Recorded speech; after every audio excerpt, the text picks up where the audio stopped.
Expedição Bem Brasil, continuamos em terras paulistas, município de Castilho, aqui no estado de São Paulo, Fazenda Guatapará. Estou aqui com o criador Matias Ponton. Matias, obrigado por receber a Expedição Bem Brasil. Oportunidade de a gente estar aqui para contar um pouco dessa história, desse seu trabalho. Aliás, diga-se de passagem, hoje, literalmente, eu vivi uma aula de história aqui, porque nós estamos numa fazenda, a quinta geração da família, muita história.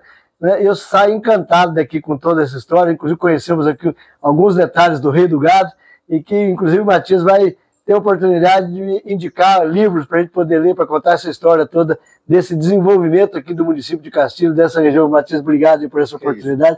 É fantástico a gente poder viver a história, né? Não só contar, mas a gente poder respirar aqui toda essa história, né? Nós estamos, primeiramente, muito agradecidos de ter recebido vocês aqui. É um prazer. É mais do que um prazer, parece que às vezes é até uma comemoração do trabalho que a gente faz. É muito bom a gente receber, principalmente criadores e amigos aqui. E nós estamos no berço da história do interior do estado de São Paulo. É verdade. Nós estamos na última fronteira agropecuária do estado, nós estamos a 5 quilômetros da divisa para o Mato Grosso do Sul. E grandes feitos e grandes desenvolvimentos, tanto da produção pecuária do estado de São Paulo quanto do Brasil, foram feitos aqui na nossa região. É verdade. Essa fazenda já está na minha família há praticamente aí quase 100 anos. Nós já somos a quinta geração estabelecida aqui nessa sede. A gente inclusive mora aqui, moramos e vivemos aqui a vida toda, e pretendemos manter e continuar essa cultura, e principalmente agora com esse novo capítulo da ovinocultura, que já vem fazendo parte aí da nossa cultura há mais de 15 anos.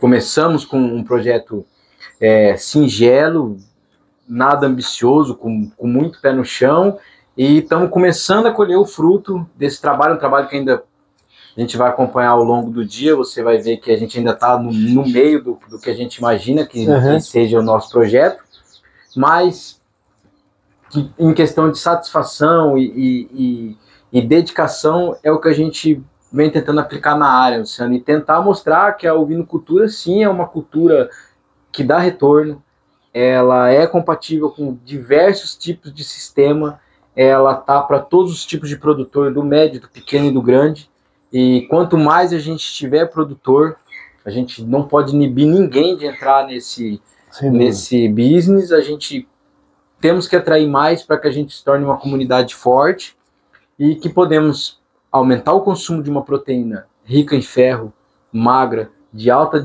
digestibilidade, de um preço acessível, e que seja mais consumida entre nós, entre os brasileiros, porque o nosso mercado interno precisa crescer. Matias, nós estamos aqui, município de Castilho, no entorno aqui de Andradina, terra do Rei do Gado, mas nós vamos falar hoje de ovelha. Mas em que pese nós estamos falando aqui de ovelha, existe todo um contexto da região, né? A região passou por uma transformação, uma revolução agropecuária, passando aí desde o gado, que foi um forte desenvolvedor, um fator de desenvolvimento aqui da região. A gente vive agora o momento da cana-de-açúcar, né? Tem ainda aqui investimentos em laranja, confinamento de gado.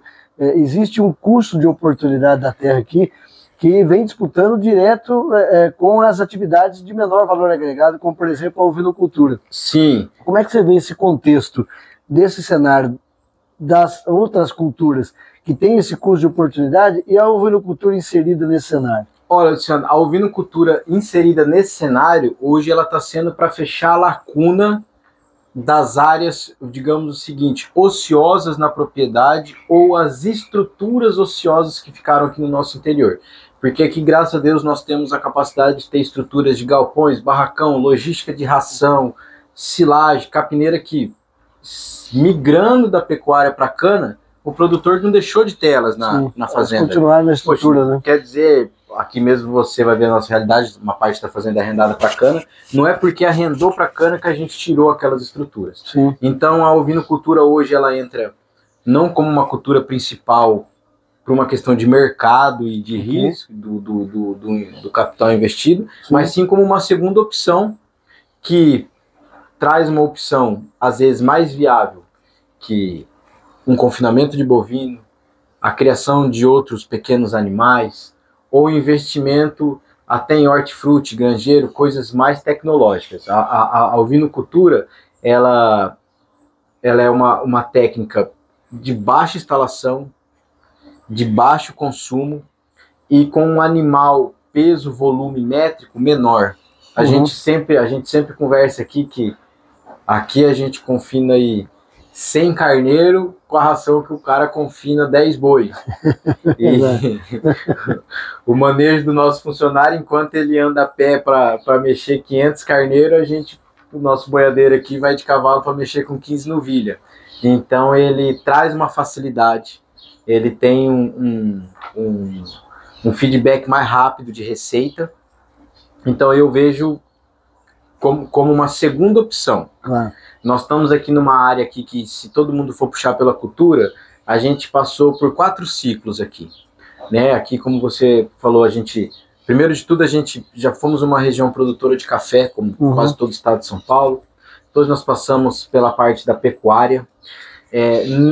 Na década de 90 e na década de 2000, nós tivemos uma grande questão dessas desapropriações de área através do INCRA aqui e a implantação de diversos assentamentos e esse problema jurídico e burocrático que foi gerado na região e as usinas trouxeram essa tranquilidade para o produtor, porque o produtor pôde contar com um parceiro para manter suas terras num nível de produtividade altíssimo, que a gente que é produtor sabe que não é fácil manter um índice desse. Inclusive aqui nós somos vistoriados praticamente 7 vezes, igual eu contei para você, a gente nunca teve menos do que 90% de produtividade, mas em troca disso daí a gente exauriu a terra. A gente chegava a ter uma lotação aí de 6 vacas por hectare para poder manter o índice. Então agora que a gente passou por ciclo de cana-de-açúcar, a cana existe diversas áreas que ela não consegue ser plantada. Você não pode plantar ela, por exemplo, embaixo de linhão energético. Você não consegue plantar ela numa área muito alagada, porque você não vai conseguir colher com maquinário pesado. Em volta de sede, em volta de curral, porque por mais que você não utilize mais um curral desse, mas você não vai desmanchar ou cavar um buraco para enterrar ele. Então a ovinocultura ela vem ocupando essa área como um segundo rendimento para o produtor rural. E também uma coisa muito interessante que eu sempre falo, que nem no meu caso, eu já tenho uma menina de 6 anos, é uma cultura que traz o filho do produtor para a fazenda. Por mais que hoje a maioria é imobiliário, vive de renda, você trazer uma geração para que ela tenha o hábito de ir na terra, saber a divisa, onde ela acaba, onde ela começa, a chance de negociação dessa pessoa com envolvimento na terra aumenta muito mais no negócio futuro. Sim. Bom, e aí dentro desse trabalho, né, que você veio desenvolvendo aqui na propriedade, utilizando essas áreas que hoje não são utilizadas, por exemplo, na cultura da cana, que ficaram aqui no entorno da sede, com os currais, você também veio trazendo estratégias, né, de também consorciar. Né? Nós vamos ter a oportunidade de conhecer daqui a pouco uma dos seus trabalhos aqui, que você tem a obrigatoriedade de fazer reflorestamento em áreas de APP, e que o Estado de São Paulo tem fomentado esse reflorestamento, por exemplo, com espécies que são consideradas um reflorestamento, como é o caso do limão. E você já introduziu uma área aqui com o limão, consorciado com a ovinocultura.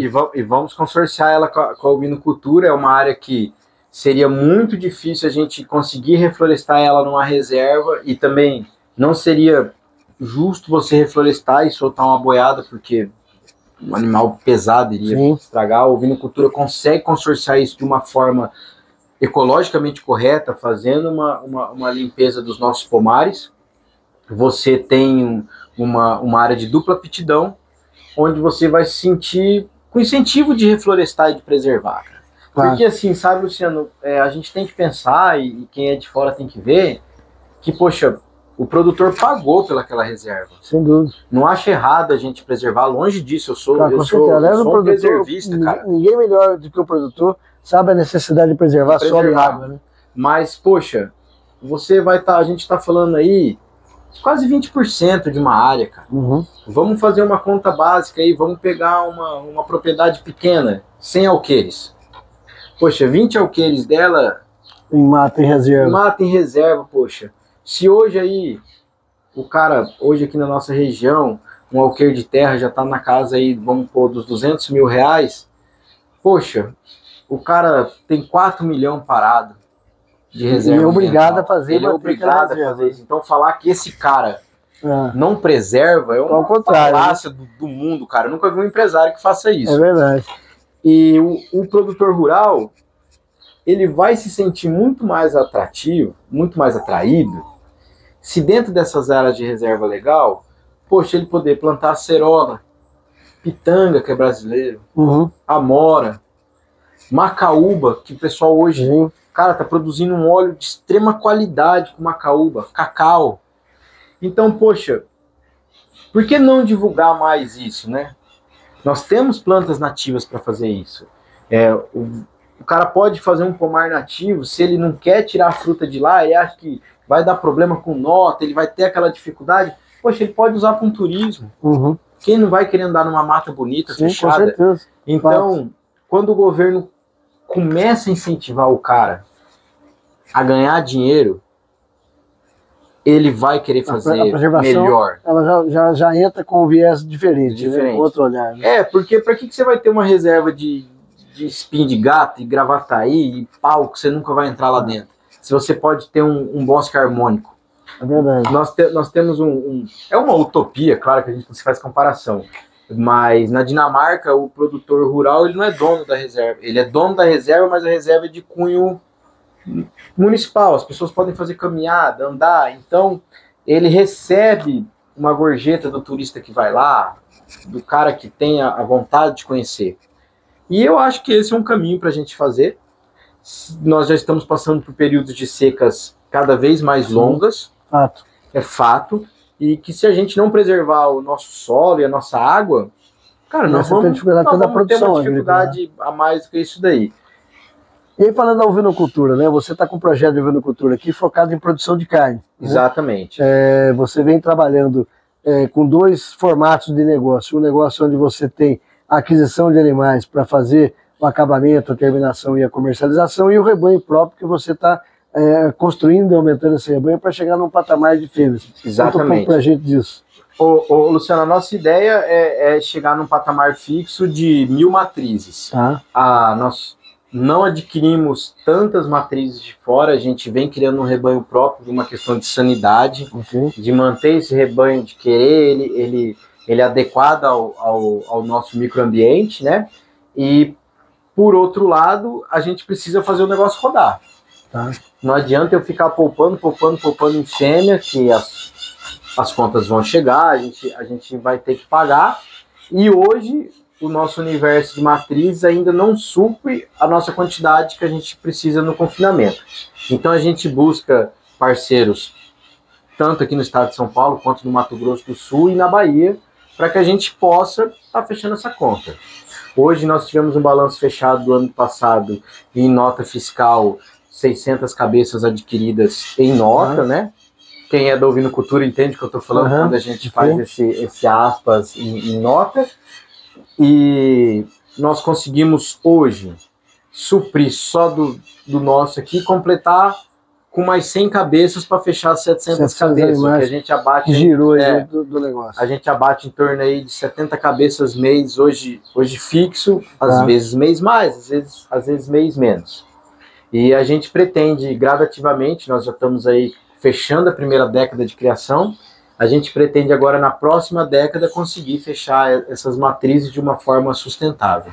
Vocês vêm trabalhando também aqui com outro detalhe do projeto, que é um sistema de produção semi-intensivo, mas num determinado período do ano, como esse que a gente está de chuva, com os animais um bom tempo a pasto, e na época seca do ano, suplementando com a silagem de capim e também o capim in natura, né? Ok. A nossa Kate aqui, uma das funcionárias aqui. Vai tocar daqui a pouco o rebanho lá. Vai lá, Keitinha.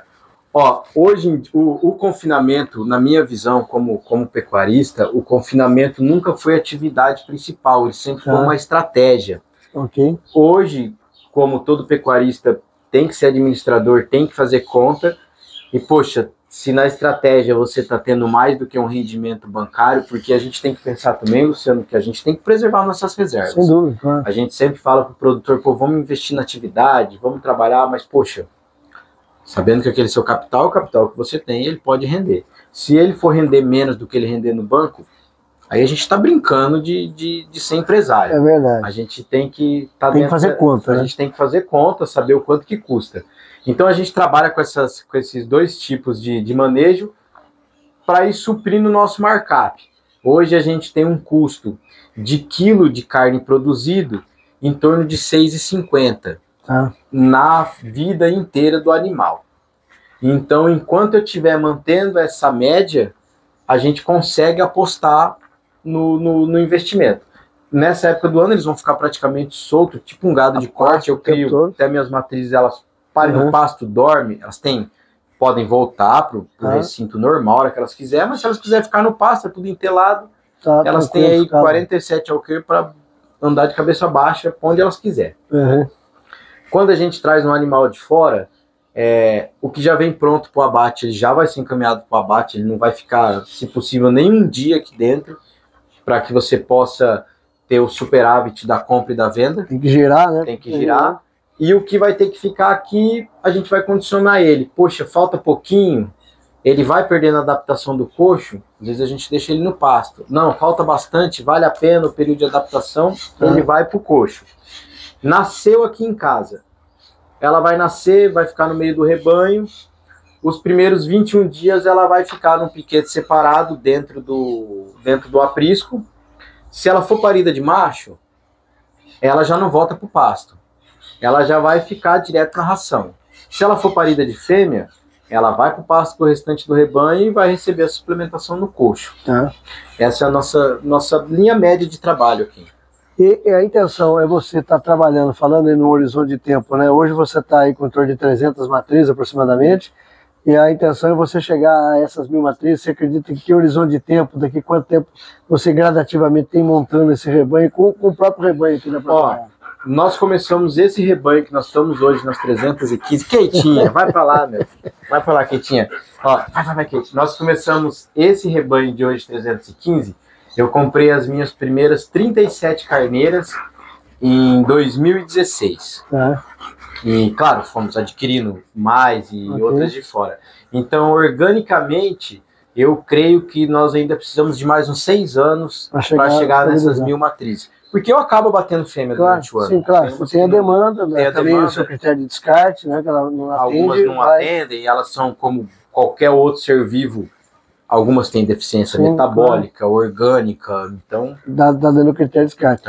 E é interessante que você, junto com o crescimento do rebanho, você está crescendo também a sua estrutura, né? De currais, sua estrutura de alimentação, organizar a pastagem, quer dizer, é par e passo, né, para ter um processo sustentável. É um processo sustentável, porque assim, Luciano, às vezes a gente vê, como produtor, ele tem assim, vamos pôr, aquela ânsia do volume que a gente tinha com gado. Pô, você vai fazer um negócio, eu já vou fazer para tantas cabeças e tal. Hoje a estrutura é muito cara. Verdade. E a gente crescer numa cultura é tipo o cara que nunca plantou e ele quer ser um agricultor. Ele vai conseguir ser, mas ele vai quebrar muita cabeça. Vai apanhar bastante, né? Então é melhor você quebrar a cabeça com 100 carneiras do que você quebrar a cabeça com 1000 e aí você vai crescendo. E a estrutura do carneiro, isso é uma parte que a gente tem muito orgulho, até falei isso para você, a gente conseguiu fazer tudo com a nossa mão de obra. Porque o lucro é baixo, cara. O lucro é baixo. O produtor hoje, pagando imposto, pagando ração, pagando funcionário, vamos pôr aí que o máximo que eu já consegui, abrir minhas planilhas para você, o máximo que eu consegui aqui foi R$58 de lucro líquido por animal. Tô falando assim, gente, vamos pôr todas as despesas, vou comprar esse animal, estamos falando entre produtores. Então, poxa, R$58, cara. E eu tô falando aí que o meu, não que é isso que a gente vai ganhar, mas... Poxa, depois que eu matar 1000 cabeças, cara, eu vou ter o dinheiro dessas 1000 cabeças, mas o meu lucro ali vai estar em 58 mil. Poxa, é o que você gasta num barracão. Então, se o produtor não se ater com a realidade dele, saber, não, poxa, a minha realidade é essa. A gente tem uma parte ali no aprisco que ele mede 6 por 6, a gente colocou 41 cordeiros. Então... se o cara não se ater na realidade dele, no que o passo dele vai aguentar, E é fazer, ele vai sair fora da e trabalhar estruturas que sejam funcionais, de baixo custo, duráveis e que ele consiga manejar o rebanho com bem-estar animal, com tranquilidade. Mas pé no chão. Né? Pé no chão. E assim, faz o que ele conseguir. Poxa, qual é a hora de eu ter um funcionário? A hora que a sua hora já está sendo paga pelo rebanho. Aqui, a gente tem uma diferença no manejo, que a gente usa os mesmos funcionários da leiteria, do campo, do trator, para poder manejar o rebanho. Então não é uma coisa que entra muito... Ele não está só com o ovino, né? Ele não está só com o ovino. Porque, poxa, se ele tivesse só com o ovino, a nossa mão de obra diminuiria muito. É verdade. Porque eu não ia tirar... Você está rateando a mão de obra com outros centros de custo. Senão seria um hobby. Eu ia estar tirando, porque eu gosto de lavar ela bonitinha. Mas, então, o cara tem a pé no chão, começa com um rebanho bom.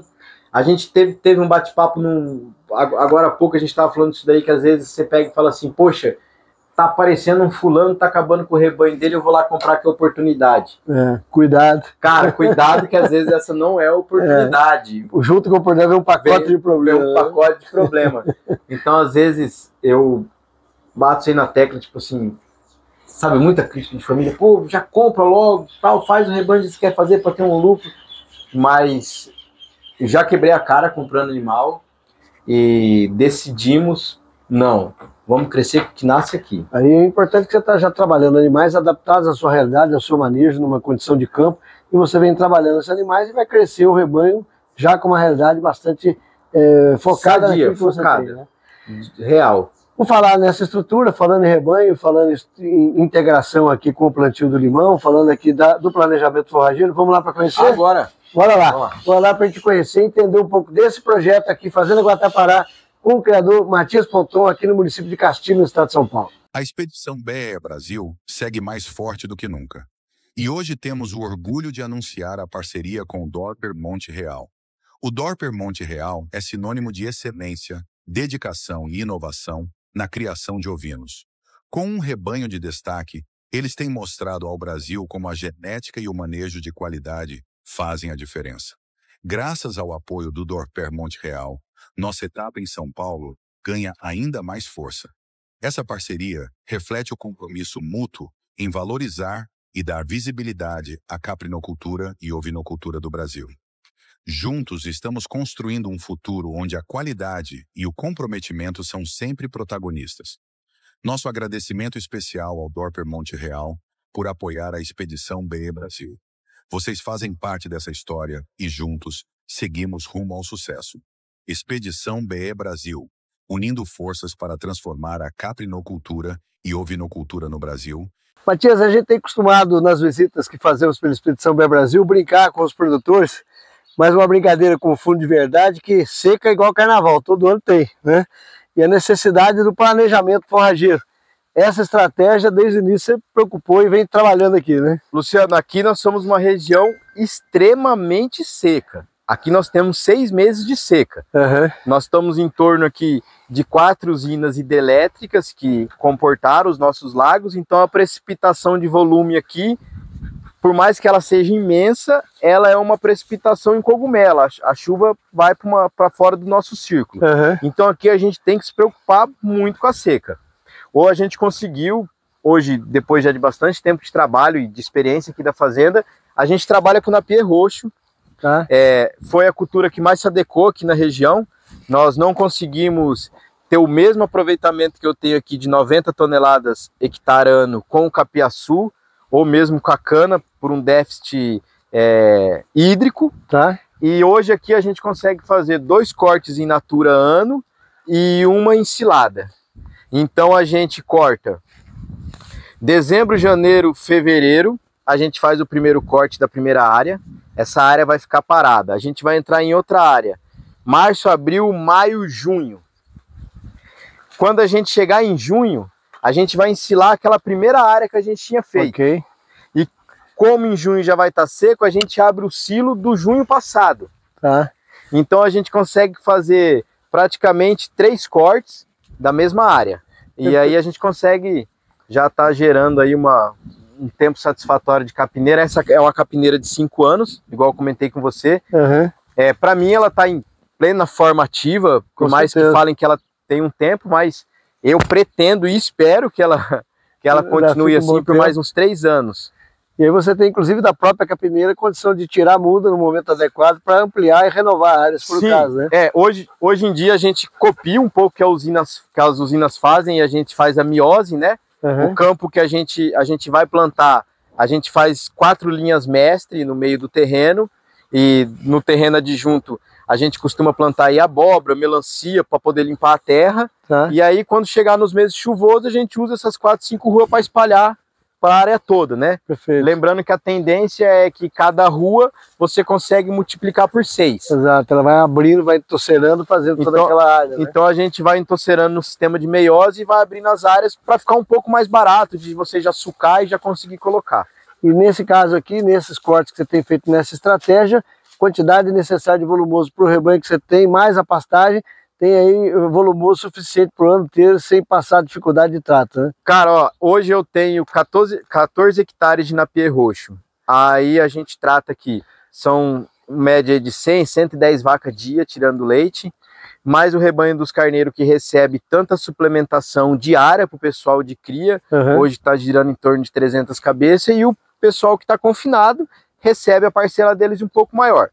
Hoje, de qualquer tipo de alimentação animal, a gente trabalha de 2,5% a 3% do peso vivo.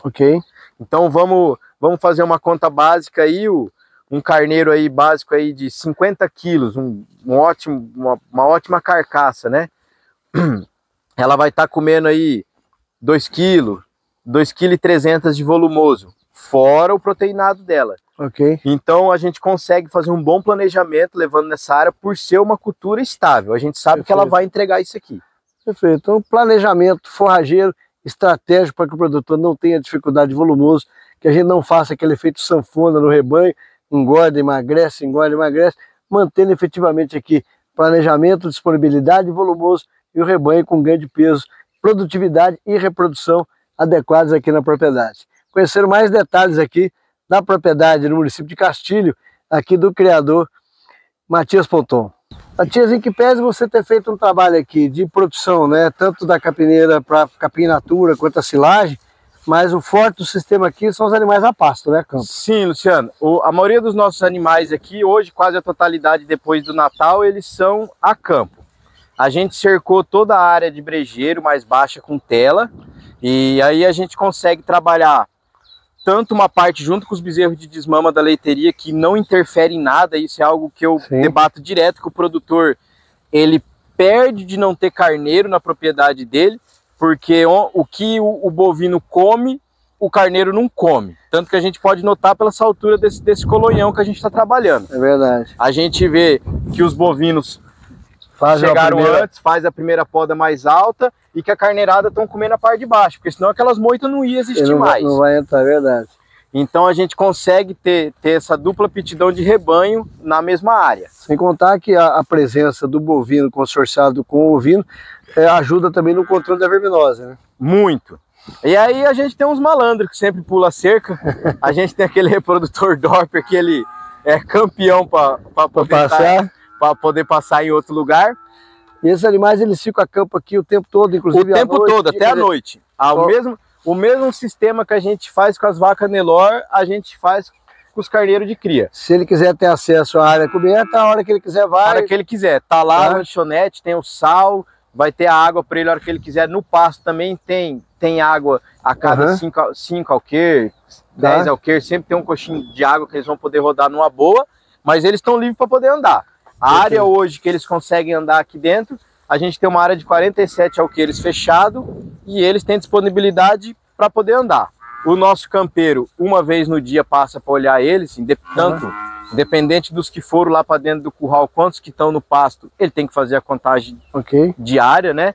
A gente hoje usa o sistema de contagem de gaiva, com aquele reloginho, ajuda muito o campeiro para poder fazer, porque ele pode contar um lote separado sem se perder. Um equipamento baratíssimo, cara. Você vai passando pelo carneiro e vai contando. Chegou no final do dia, o mínimo do trabalho que ele tem é comparar a planilha do dia anterior com a planilha do novo. Nasceu lá no pasto. Ele vai pegar, depois que o carneiro já estiver sequinho, limpinho, que ele já curou o umbigo durante o dia, Ele vai pegar essa matriz com esse carneirinho, vai tocar o lote para que ela não venha desgrenhada nem nada. Quando ela dormir no barracão, ela vai passar 7 dias fechada ali dentro da maternidade. Okay. Daí para frente, vida que segue normal. E o cordeiro vai junto com a mãe pro campo a partir de 7 dias. Se ele for parido de macho, ela já vai começar a suplementação com 15 dias. Ele já vai ter passado do que a gente considera aqui como a taxa de risco, porque no nosso índice, talvez a nossa propriedade, não seja todas as propriedades iguais, mas o nosso índice de mortalidade de cordeiro acontece do 0 ao 21 dias de nascimento.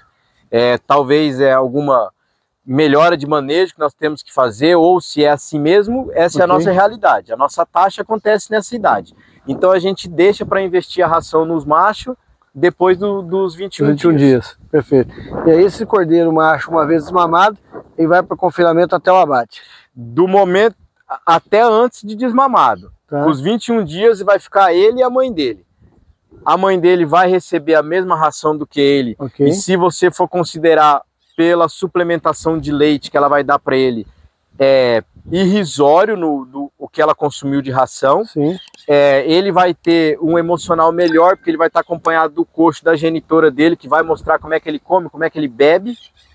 Então eu vejo só vantagem de manter a mãe com ele até o desmame. E aí ele tem acesso ao CRIP também nesse período que ele está com a mãe? Você tem algum sistema de CRIP? Nos 21 dias ele tem acesso igual aos outros. Ele tem lá os coxinhos de sal dele, ele vai comer, vai lamber. Kate! Ele vai comer e vai lamber o salzinho normal igual aos outros. O Creep Feed eu ainda não consegui instalar na propriedade, Luciano, porque eu tenho uma oferta de ração diária e um coxo grande. Então as fêmeas que já estão comendo ali, eu ainda não vi assim a necessidade que elas não comem. Né? Talvez a gente apostou num coxo mais longo, que foi igual aquele coxo lá que a gente viu, e deu uma facilidade maior para elas. Perfeito. Nós estamos vendo o manejo dos animais. Fazenda Guatapará, aqui do criador Matias Ponton, no município de Castilho, no estado de São Paulo. Ovinocultura de corte a pasto com os animais com o manejo do nascimento até o abate, buscando eficiência na pastagem e, eventualmente, quando necessário, suplementação com o capim Napier, o capim Camerun, tanto in natura quanto silagem.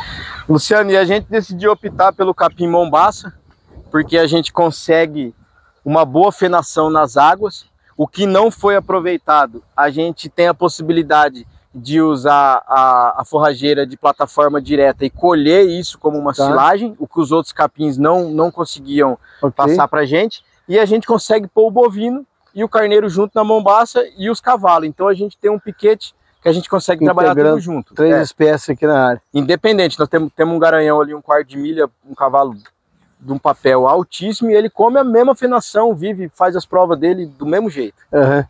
Buscando aí a espécie forrageira adequada ao manejo, né, trabalhando aquilo que melhor se adapta. Como a gente sempre fala, né, Matias?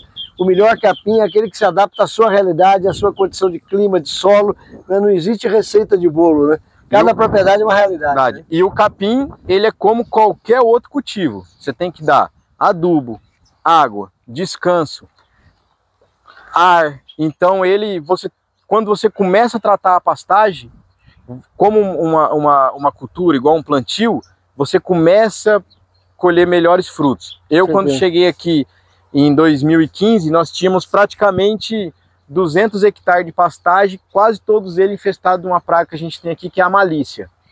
E todo ano a gente, 40, 50 tambor de artes, matava, ela voltava, e a gente sempre tentava bater na tecla, principalmente com o pessoal mais antigo da família, que era a questão da falta de forragem. Então nós conseguimos aí, através principalmente de técnica, para poder colocar isso aí na mente, e hoje a gente trabalha com ela, dependendo da fenação, 35, 40 centímetros, e hoje você pode ver, a gente não tem, graças a Deus, mais 1 hectare de malícia, e já temos aqui vizinho, que está tudo infestado, e mais uma vez a gente consegue provar que a altura da fenação é o que faz um campo sadio. E aí é importante o produtor entender a forrageira que ele tem, para entender o ponto de entrada, a altura de entrada, a altura de saída, colheita na melhor condição e na melhor qualidade, e fazer o manejo de pastagem adequado. Né? A A Embrapa lançou uma reguinha, Luciano, que é fenomenal, cara. É um bastão, senta lá na internet, pega um pauzinho de amarelinho, pinta ele na altura de cada cultivar e, bicho, é o dia a dia com aquela varetinha. Entrou, deu tamanho, saiu, você vai ter uma forragem por anos. Hoje, graças a Deus, já fazem 7 anos que a gente não reforma um pasto. É utilizar a tecnologia a favor do produtor, né? Entender que ela está aí, que tem que ser aplicada, né? Fantástico. Conhecendo aí as áreas aqui de pastagem, a produção de forrageiros na propriedade, para o manejo adequado aqui da pecuária, Fazenda Guatapará, aqui no município de Castilho, no estado de São Paulo. Matias, como nós comentávamos há pouco, os animais têm acesso direto aqui no aprisco, né? Nós estávamos vendo os animais agora há pouco lá pastando, já estão caindo aí no final da tarde, os animais já normalmente vieram, já estão aqui no aprisco, e aqui eles passam a noite se quiser, ou se quiser retornar, tá livre, né? Pasta à vontade, aqui eles estão livres. Aqui eles estão igual um gado de corte, igual o habitat natural de uma ovelha. Eles estão livre acesso. Claro, se precisar da intempérie, eles vão voltar para a casinha deles. Esse aprisco aqui já vai fazer agora, que a gente reformou ele, vai fazer 8 anos, mas a base dele aqui já é um aprisco de mais de 15 anos. Aliás, tem uma história interessante desse aprisco aqui, que você me contava nos bastidores, que eu gostaria de você falar, né? Que é, inclusive, uma coisa que você... tá ponto a ponto, prego a prego, você tem uma participação direta aqui, né? Cara, Luciano, esse aprisco a gente fez nós mesmos aqui da fazenda. A gente orçou vários valores para fazer de barracão e achamos assim o preço da estrutura ia ficar muito aquém da linha de produção. Então a gente foi lá, comprou uma motosserra da Steel, fomos lá na Leroy Merlin, compramos um gabarito de fazer prancha e aprendemos a serrar, cara. Serramos aqui ao todo aqui são mais de 400 pranchas que a gente serrou de eucalipto da própria fazenda. E aí fomos fazendo, cara, e fomos virando carpinteiro. Contratamos aí uns poucos de carpinteiro para poder fazer a mão de obra, mas é igual o que a gente fala, se você não estruturar a sua estrutura na sua condição financeira, a atividade nunca vai se pagar. É verdade. A gente nunca quis tirar o capital de outra atividade, como de vaca, ou do confinamento, ou da própria cana, para poder investir em carneiro. Então a nossa produção de carneiro foi uma produção que cresceu do zero. Ela vem se estabilizando, a gente, igual comentei com você, eu gostaria de ter um rebanho maior, a gente tem condição de ter para isso, mas eu vejo o crescimento orgânico dentro de 2 décadas, um crescimento mais sadio em questão de conta, para que ele seja assim, vamos pôr, como qualquer outra aplicação, ele seja retirado no final do processo dessas 2 décadas. Inclusive você tendo a oportunidade, tendo um tempo de maturação do processo, de organizar dentro do seu tempo, você fazer o próprio rebanho, inclusive com animais totalmente adaptados à sua realidade, né? É o que a gente tinha conversado, Luciano. Eu, como uso muita área de brejo aqui, eu tive que introduzir algumas raças no meio que já vivem em ambientes mais úmidos, né? Igual o Suffolk, igual o Lily de France, que são animais da Grã-Bretanha, que já vivem numa parte mais úmida. Então hoje a gente tem um rebanho, igual a gente gosta de falar, um rebanho crioulo. Eu não tenho basicamente uma raça específica, mas eu tenho matrizes de carcaça que a gente gosta de selecionar com peso vivo acima dos 50 quilos e que elas sejam resistentes. A vermifugação aqui a gente faz no teste de flamache, então assim, eu não vermifico todo mundo, eu vermifico quem precisar. Inclusive aquele próprio reprodutor DOP que a gente viu, eu comentei com você, faz 2 anos que eu não dou vermífugo para ele, não é um mau cuidado meu, uma sacanagem minha, mas o carneiro ele é extremamente vivo. Resistente, tá aí sem problema. Resistente, por ele ser reprodutor eu nunca quis fazer. Claro. Então, hoje o nosso rebanho a gente tem de tudo. Tem santinês, tem meia lã, tem lã total, vermelha, branca, pintada. A gente tem animal resistente para o nosso ambiente. Importante ter animais que tenham, no caso das fêmeas, habilidade materna, com a boa produção de leite, colocando o cordeiro no chão, desmamando um bom cordeiro para que você atenda a sua clientela aqui no mercado, né? E que seja mansa também, que a gente possa ter uma boa habilidade de cerca, que é um problema com o carneiro. Então, um dos nossos fatores de escolha também aqui é as que são menos cerqueiras, que dê uma facilidade maior para a gente também, ponderando todos os pontos que você já colocou, Luciano. Perfeito. Então, conhecendo a estrutura aqui do aprisco, construído aqui, né, pelo próprio criador, com auxílio aqui dos próprios colaboradores, utilizando madeira da própria propriedade, trabalhando passo a passo, ponto a ponto, e selecionando o rebanho dentro da realidade aqui da propriedade. Fazenda Guatapará, do criador Matias Ponton, aqui no município de Castilho, no estado de São Paulo.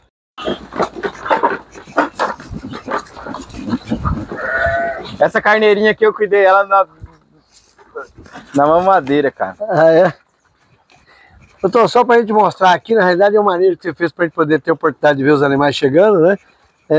Normalmente você mantém o sal proteinado ou sal mineral. Sempre nas casinhas de coxo. As casinhas são cobertas, aqui dentro tem 2 casinhas. Ok. E eu não dou junto na ração para não evitar o tanto que eles vão comer. Porque perfeito, se a gente dá uma descuidada no sal, né, Luciano, ele vai inibir o que eles vão se alimentar, né, cara? Aqui então, mais pra gente ver os animais aqui, esse outro lote aqui que ele tá vendo, né? Que o Matias fez aqui o trato aqui só para mostrar para os animais poderem chegar próximo aqui. A gente vê, né, um lote de animais que estão adaptados já na condição aqui da propriedade, né, a pasto, e eventualmente, quando necessário, recebem aí, né, o tratamento com suplementação com o capim. Matias, mais uma área sendo trabalhada aqui com a inovação e trazendo uma nova cultura dentro do processo de produção da propriedade, né? Fala um pouco para a gente desse projeto. Então, Luciano, esse projeto se iniciou com o plantio desses limões, né? Todo esse limoeiro que a gente está vendo aqui, todos eles são limões cravo, limão chino, limão rosa, cada região conhece de um jeito. Foram mudas produzidas aqui mesmo na fazenda. Tiramos aí de plantas matrizes que nós já tínhamos aqui, semente, fizemos as mudinhas, plantamos. Aqui é uma área de restabelecimento ambiental. Hoje o produtor rural tem essa disponibilidade, principalmente aqui no estado de São Paulo, de reflorestar suas áreas, aproveitar esse incentivo que o governo dá, que a gente possa tirar um lucro da área, porque o produtor rural ele já é um grande conservador do ambiente, mas ele precisa de um incentivo. Claro, lógico. Claro, poxa, ele paga por uma terra dele que ele não usa. Então, quando o estado começa a incentivar a gente a plantar, reflorestar e ainda ter um lucro, a gente consegue ter um tripé funcional. Sem dúvida, sustentabilidade na prática, de fato, né? Sem sentir explorado, sem sentir perdido, sem ter um discurso de ódio aí contra o governo, porque a gente consegue receber um valor interessante. Sem dúvida. Então agora a gente consegue fazer isso daí e a nossa grande intenção é colocar junto a ovinocultura aqui. Nós já cercamos a área já com tela, aqui são 2 alqueires plantados. Então vamos iniciar a poda agora para que seja uma poda copa a copa, para que os pés dela fiquem limpos. E torcemos para que os carneiros, fora de fazer a limpeza do terreno, ainda façam a limpeza do broto, que é algo que a literatura já vem mostrando. E é o que a gente tem que buscar hoje, conseguir fazer um consórcio de uma área produtiva com aproveitamento total da sua área, por além de ser uma área cara, né? Hoje nós temos um preço imobiliário de terra hoje alto, então ela tem que produzir o máximo que ela puder. Quer dizer, uma área que teoricamente você teria que reflorestar com espécies nativas sem produção, aqui com esse incentivo do governo do estado de São Paulo, você pode introduzir essas espécies, no caso aqui o limão cravo, considerada reflorestamento de uma área de preservação e utilizando de forma sustentável com viés econômico, né? Claro, porque agora o viés econômico dela, Luciano, eu consigo pagar o que eu plantei, cara. Claro. É o que a gente sempre debatia, que o produtor rural, além dele ceder a área, ele ainda tinha que investir para reflorestar essa área. Exato. Então, poxa, claro que durante os primeiros anos, como qualquer outra atividade, ela vai simplesmente se pagar. Mas, poxa, quando ela se pagar, a gente vai começar a ter um retorno dela e vamos ter a qualidade de ter as minas voltando a correr água, um bom parque ambiental para se aproveitar, sombra para os animais. Então, eu creio que o futuro da sustentabilidade vai, claro, da consciência do produtor, que o produtor sempre foi, mas também, se não caminhar junto economicamente, não ninguém, né? Nem o resto do mundo vai fazer. É verdade. Com qual idade está essa área de limoeiro aqui? Cara, plantado? Esses limões estão com 2 anos. 2 anos. Da mudinha do tubete, plantada aqui. Quem fez as mudinhas, inclusive, foi o seu Valdir, um senhor daqui de casa. Do momento que ele plantou até agora, exatamente 2 anos. Nós plantamos ela no dia do meu aniversário, que é dia 7 de fevereiro agora, semana que vem. Então, praticamente, ela tem 2 anos. 2 anos. E qual a expectativa de produção? A partir de que idade ela começa a produzir comercialmente? Cara, nós já temos frutos, talvez a gente já consiga achar alguns pés já com bastante frutinho. Esse ano a gente já vai começar a produzir, e eu creio que a expectativa, por ser uma área de baixo investimento, a nossa expectativa é 5 caixas pé no alto nível da produtividade anualmente, e ainda no decorrer dos próximos 2 anos, entre 2 e 3 caixas por pé. Perfeito. Lembrando que a gente faz uma área assim, de baixíssimo custo. O nosso adubo aqui é todo composto de esterco, de resto de folha, da própria capinagem. A gente tenta fazer uma parte mais orgânica para baixar o custo da área. Claro. Então, creio que se tivesse um investimento maior em adubação, tivesse injetar um capital, ele produziria até mais, né? Eu estou falando a nossa estimativa pela minha realidade, sabe, senhor? E esse mercado, para esse tipo de limão, para essa qualidade de limão, você já está buscando esse mercado? Já tem um mercado garantido para ele? Cara, graças a Deus aqui a gente tem a nossa companhia aqui, o Senar ajuda a gente bastante. Fantástico. E através dele a gente descobriu que a indústria alimentícia e de cosmético usa muito o limão cravo, até mais do que o Tahiti, porque o Tahiti em si não é um limão, então o nível de acidez da lima é menor. Então ele é utilizado em diversas partes, desde cosmético, alimentação, indústria. Então a gente já tem para onde beneficiar, que vai direto para o Ceasa de São Paulo, que hoje é o entreposto estadual. E dentro do Ceasa a gente tem agência que lá no Ceasa compra tanto o pessoal do cosmético, pessoal alimentício. Então os agentes estão lá em São Paulo. Então, tudo que for produzido aqui vai seguir para o Ceagesp aqui. Vai seguir para o Ceagesp de São Paulo. E qual a sua expectativa? Daqui quanto tempo as ovelhas já começam a acessar essa área? Cara, a minha expectativa é que elas comecem a acessar aqui na seca, em junho. Eu já quero estar com eles já na parte de poda e eles já vão estar frutíferos, né? E agora a gente vai entrar na parte de floração. Eu ainda acho um pouco arriscado colocar elas na parte da floração. E então, assim que os frutos estiverem prontos em junho, nós já vamos soltar elas para que elas passem também, por ser uma área de brejo, elas consigam passar o inverno com uma pastagem verdinha tranquila. Fantástico. Então, estou vendo mais um trabalho sendo feito aqui, desse trabalho da citricultura, de uma área de preservação ambiental, a introdução do limão cravo e a integração com a ovinocultura aqui na propriedade do criador Matias Ponton, no município de Castilho. Luciano, e aqui quando a gente plantou esses limões, por se tratar de uma região muito seca aqui, a gente decidiu irrigar eles, e uma forma da gente conseguir baixar o custo, que foi através até dos agrônomos lá da Unesp de Ilha Solteira, que é uma instituição excelente aqui na nossa região, a gente decidiu fazer a irrigação por canaleta, cara. Então a gente cavou várias canaletas manualmente, elas percorrem a rua toda do limão, e aí a gente consegue com uma única mangueira de 1,5 polegadas irrigar a cabeceira dessas ruas de limão, e a água inteira corre por gravidade. Ela desce por gravidade em toda a área. Em toda a área. Então aqui hoje, para a gente conseguir irrigar esses 1.400 pés, a gente demora 1h30, 2 horas, só pelo trabalho de mudar a mangueira de canaleta. Facilitou mais, ficou mais fácil de fazer a adubação, porque a gente consegue dissolver ela numa caixaria tipo caixa de chá. Eu acho que todo mundo que já viu irrigação mais ou menos entende que é uma caixa de chá. Então a gente estoura essa caixa lá na cabeceira, põe um tambor, joga o adubo dentro, a água entra nesse tambor, dissolve e ele vem trazendo pela água. Então, além de ficar mais barato, ficou funcional. Sem dúvida. E a gente crê aí que daqui 1 ano, talvez a gente nem irrigue mais, que eles já vão ter achado a veia mestre aqui do brejo. Você já consegue, já está desenvolvida, bem enraizada, já está feita. E se necessário for, a canaleta está pronta. Se necessário for, está pronta, ligar a bomba e deixar entrar a água. Fantástico. Então, um detalhe interessante aqui, essa parceria, né, que o Matias busca também com assistência técnica, a Unesp aqui, trazendo também a informação técnica, buscando a eficiência na irrigação com baixo custo e a implantação da área aqui da citricultura através do limão cravo. A expedição BEE Brasil está ainda mais forte e é com grande alegria que anunciamos nossa parceria com a Estância Dourada.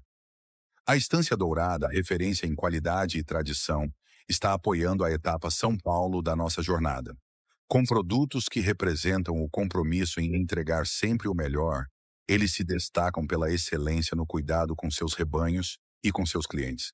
Essa parceria é a prova de que, juntos, podemos impulsionar a caprinocultura e ovinocultura no Brasil, conectando produtores e criando um futuro ainda mais promissor. Agradecemos à Estância Dourada pelo apoio à expedição BEE Brasil. Juntos, estamos construindo algo grandioso.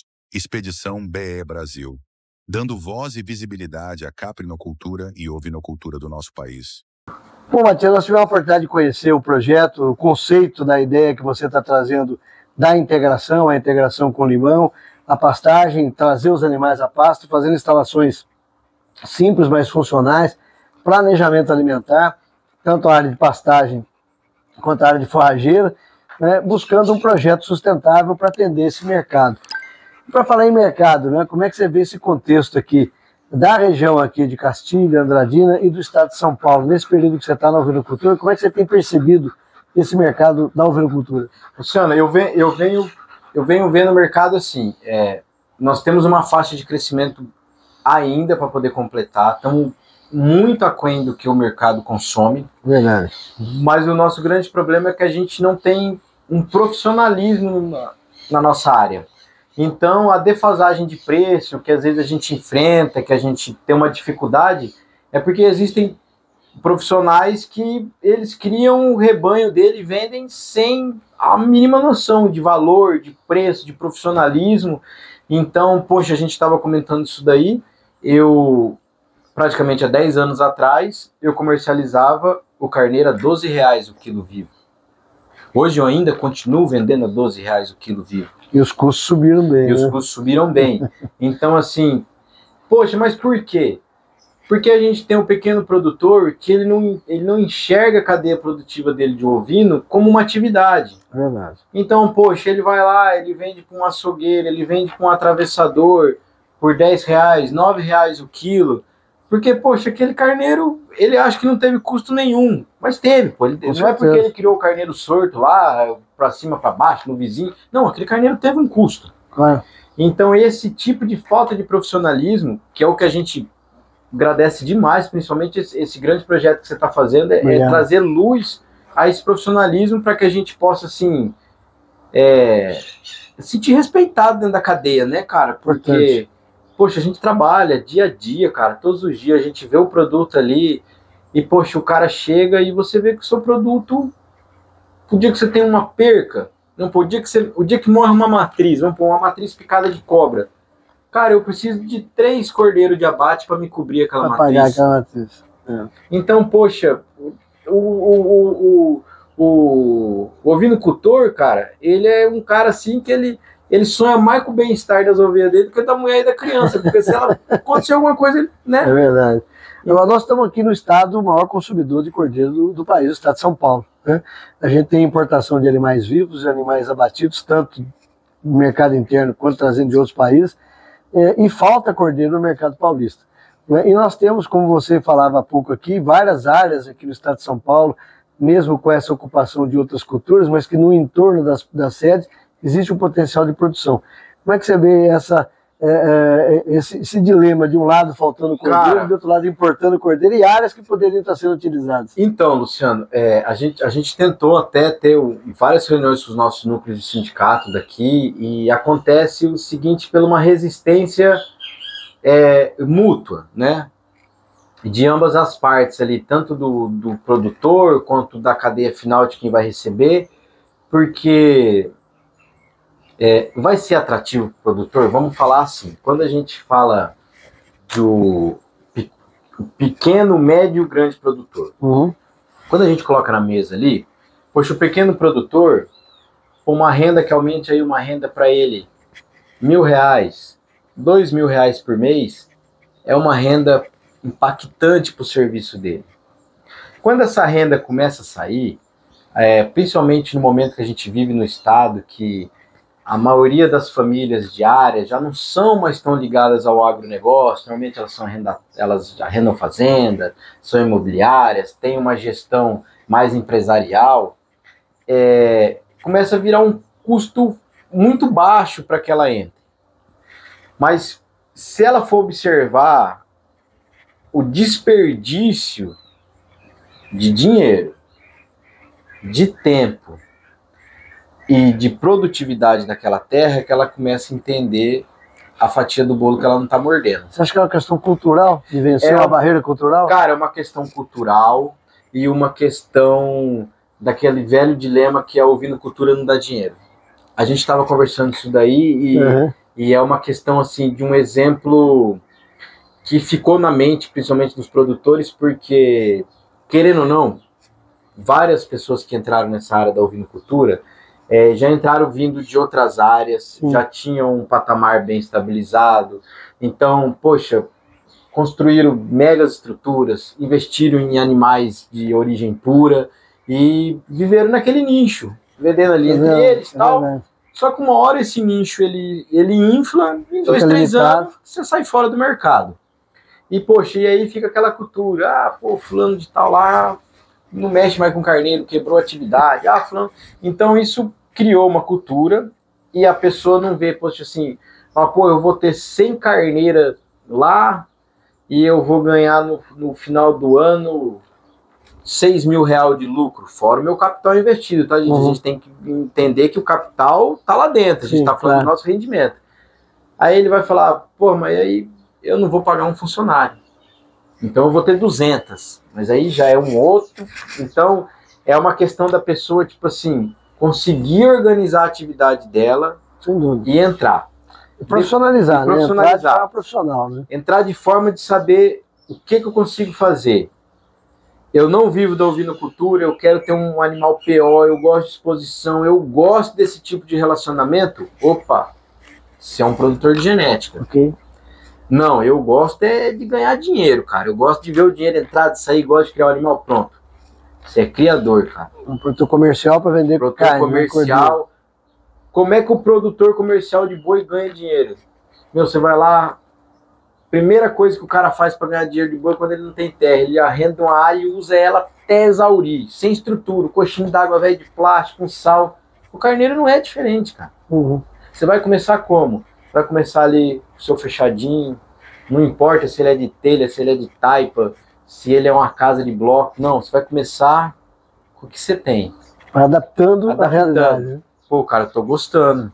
Eu vendi 10 carneirinhas aí, ó, deu 2 mil reais de lucro. Eu acho que eu vou comprar mais uma fêmea e vou pôr mais uma estruturazinha de cerca. Isso eu acho que é uma forma orgânica de crescer. Ou você falar, não, eu vou ser um grande player.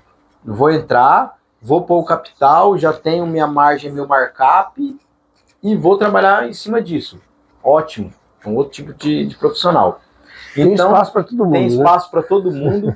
Eu só acho que falta um incentivo dos sindicatos, falta cair o preconceito que as pessoas têm, que o cara que cria carneiro é aquele cara que fica andando com a carcaça para levar no açougue. Isso acabou, cara. Com certeza. É uma atividade profissional da pecuária, cara. Vendendo uma carne de excepcional qualidade, né, com valor agregado e uma iguaria de fato. Né? De fato, vamos se valorizar. Eu acho que a hora que o produtor se valorizar, se respeitar como produtor, o lucro começa a aparecer. Como é que você vê a questão da organização do produtor? Né? Você fala aqui de sindicato, você é inclusive parte do sindicato, a sua família, seu pai, né, presidente do sindicato aqui, a oportunidade que ele teve inclusive de organizar aqui na região de Andradina. Nós temos aí a Aspaco, que já fez um trabalho no estado com lucros. Como é que você vê essa questão da participação do ovinocultor na organização, para que ele possa inclusive abraçar esse mercado de uma forma melhor e mais assertiva? Cara, o ovinocultor, ele é um pessoal assim desorganizado em questão de comunidade, tá? Primeiro que eu acho que pelo baixo consumo e o baixo número ali de empresas que compram, os produtores às vezes ficam naquele ciúme, não, eu vou vender sem falar pro Matias, porque, né, vai se o cara compra o dele. Então tem esse medo, esse desarranjo, que é uma idiotice. Claro, lógico. Porque se a gente tivesse todo mundo junto, a gente consegue... Muito mais fácil. A gente consegue batalhar pelo preço, né? Fato. E os sindicatos rurais hoje, a gente tem que se ater numa realidade que os grandes produtores estão diminuindo. Até quem herdou áreas, eu não tenho vergonha nenhuma de dizer, eu sou herdeiro, eu não teria condição com o meu trabalho de dentista comprar uma fazenda dessa. E claro, a área, cada vez que passa uma geração, a área se divide. Então hoje o sindicato rural, mais de 70% dos associados são produtores que têm 10 alqueires, 15 alqueires, que no estado de São Paulo já é uma propriedade razoável hoje. Sim. Então o sindicato, cara, ele tem que começar a se atentar a esse cara. É um outro público. É um outro público. Não adianta chamar lá para falar de ovinocultura e trazer um cara que já tem aí 1.000, 2.000, 3.000 cabeças para falar para aquele cara. Sabe? A mesma coisa de você, quando a gente tem palestra de gado leiteiro aqui, O cara vai lá e traz o cara lá da Fazenda Califórnia, que o cara ordenha 2.000 vacas, pô, não tem nada a ver com a realidade. Então, eu acho que falta uma organização e falta, assim, a gente saber em qual realidade a gente está vivendo. As coisas mudaram, o público mudou e o produtor também, ele mudou, cara. Ele tem família hoje um produtor, ele não vai viver socado dentro de uma fazenda, pô, ele tem mulher, tem filhos, Sim, vai, claro. né? Então a gente tem que se ater a essa mudança de realidade e se organizar mais. Eu acho que uma grande parte do seu projeto traz essa tona dos produtores se encontrarem. Essa é a ideia. E a gente diminuir preconceitos e fronteiras entre um e outro. Contar o que deu certo com o outro, sem ter medo daquele cara te ferrar depois, sabe? Então é uma idiotice, uma burrice. Mas compartilhar experiências e somar mais fortes. Né? Exatamente. Usando o nosso mineirismo, onde que eu estou, para onde que eu vou. Né? Nós temos aqui um dentista de formação, né, militar, que passou por várias regiões do Brasil na profissão de dentista e que voltou às origens. Está aí hoje fazendo Guatapará, 5ª geração, trabalhando aí na pecuária.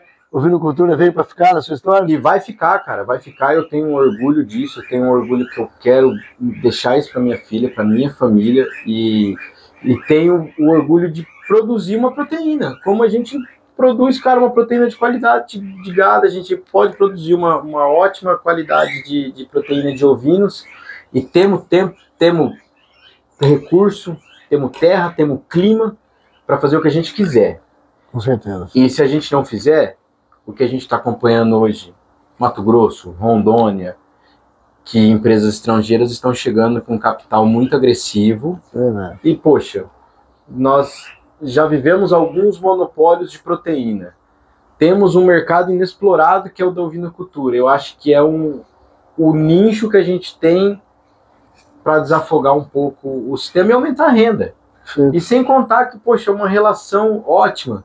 Pô, você vai em feiras, temos aí no Rio Grande do Sul, Esteio, Erechim, temos aqui em São José do Rio Preto, que é ótima, Ribeirão, Minas Gerais. Então, poxa, fora de você produzir isso aí, o produtor rural, ele tem que começar também a pensar no lazer com a família. E essa interação, né? Cara, sei lá, bater um papo, jantar com um cara legal. Experiências diferentes. Experiências diferentes. Então, eu acho que a ovinocultura traz isso pra gente. Vira uma família, de fato. Vira uma família, de fato. Matias, nós vamos chegando aqui no final da nossa visita. De novo, eu queria agradecer a oportunidade de estarmos aqui, né, esse dia fantástico de vivenciar aqui essa história toda. Parabenizar pelo seu projeto, pelo conceito da ideia do projeto. Tenho certeza que essa região aqui, né, com essa localização estratégica, geográfica, tem um potencial tremendo da ovinocultura e vai estar dentro da discussão que vamos fazer aqui nesse relatório final da expedição. Né, e eu tenho certeza que você vai ser uma das pessoas que vai ser o motor de desenvolvimento aqui da ovinocultura, por esse conceito. Tivemos a oportunidade hoje de manhã de conversar com o Carlos, visitar outros criadores, a gente sabe que vocês já estão aproximando e trabalhando isso, e sempre que a gente tem a oportunidade de vir, visitar, conhecer, eu peço que os nossos criadores deixem uma mensagem para novos, atuais criadores e apreciadores da atividade da ovinocultura que acompanham a expedição. Carlos, Luciano, primeiramente eu queria agradecer você de ter vindo, é um prazer receber aqui. A Fazenda fica feliz de poder receber as pessoas, abrir, poxa, o que o produtor rural sempre fez, foi essa parte de amizade, de harmonia que a gente sempre viveu, e dizer que, cara, você quer investir em carneiro? Tem diversas oportunidades. Aqui a gente recebe desde capital aberto, para o cara investir aqui no confinamento. Pô, eu quero ter carneiro, não tenho área, mas gosto lá de olhar. Pô, vem cá, investe no Ovitel, você vem aqui, vê seu carneiro crescer, passa um tempo com a sua família, se diverte. Não, eu quero investir na minha propriedade, procura os parceiros, procura a gente, o Carlos, que é um baita de um criador de reprodutor PO. Vamos montar um rebanho que vai te ajudar, que vai suprir o que você quer na necessidade que você tem. Procura quem já faz. E outra coisa, procura assistência técnica. As faculdades são sempre de bom grado para receber as pessoas. Temos o serviço do Senar, temos o serviço... Posso até fazer uma propaganda que foi para você? Sou aluno da CPT, cara, que faz uma coisa fenomenal, bicho. Então procura, cara. Procura, porque tem várias pessoas querendo ajudar e vários tipos de investimento. O mercado da ovinocultura está aberto para todo tipo de player, do pequeno ao grande, do que tem área, do que não tem área, do que quer investir, do que quer investir e ter um investimento sustentável, né? Que quer saber como é que tá, quer ver como é que tá o animal, quer interagir com esse tipo de cultura. Então ela abre um leque grande. E se você tem uma pequena propriedade, tá com dificuldade de manter a propriedade, cara, tá patinando, precisa de um animal, procura um criador bom, vai te auxiliar e investe na ovinocultura. Porque onde come uma vaca, eu falei para o Luciano, come um carneiro. Eles comem diferente. Então você não vai precisar mudar seu rebanho. Então não deixa de ter. Você está jogando o seu dinheiro, que é sua fenação, que é o seu capim, que é o seu trato. Você está desperdiçando ele na seca sem ter alguém para comer ele. E a ovinocultura encaixa muito bem. E a ovinocultura encaixa nessa propriedade, ela encaixa nessa alimentação. Você vai ter um retorno no seu bolso. Você vai trazer um bem para dentro da sua casa. O cara vai vender, vai sair para jantar, vai sair para comprar um carro, vai sair para viajar. Você imaginar que o seu desperdício pode melhorar a sua qualidade de vida, cara, é a hora que você começa a entender que não dá para jogar fora. Sem dúvida. Oportunidade, cavalo arriado passa uma vez só, né? Se não montar já era, né? Matias, obrigado pela oportunidade. Cara. Quem quiser fazer contato com você, você também compra animais, vende animais, como é que é o seu contato aqui? O tempo todo, cara. Pode chamar a gente aqui pelo WhatsApp. Nosso WhatsApp é 18 99702 3972. Segue o contato então aqui, Matias Ponton, aqui Fazenda Guatapará, no município de Castilho, no estado de São Paulo, para você vir conhecer, comprar e vender animais aqui dentro desse projeto aqui de integração, de produção de cordeiros para abastecer o mercado paulista e brasileiro. Matias, obrigado pela oportunidade. Isso, forte abraço. A todos nós. Você da Expedição Meu Brasil que nos acompanha, siga o Instagram, o Facebook para você ver o dia a dia das viagens que fazemos pelo estado de São Paulo e outros estados do Brasil. E o vídeo completo desta visita você vai assistir no canal do YouTube. Esperamos vocês lá. Até a próxima visita.